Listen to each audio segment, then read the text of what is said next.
How to fix Google Maps not working easy and fast. So all what you have to do, guys, is simple. Just if you want to fix Google Maps, go to the settings on your phone and go to the apps manager right here.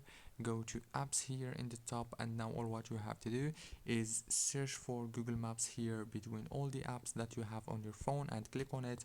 And then all what you have to do is simple.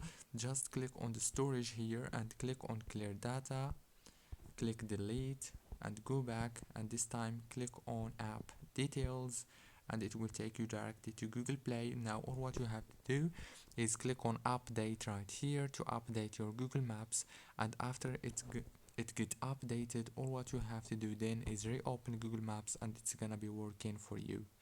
Don't forget to like and subscribe if this video was helpful, and I am sure that the problem is gonna be solved if you did all what I said. Don't forget to like, subscribe.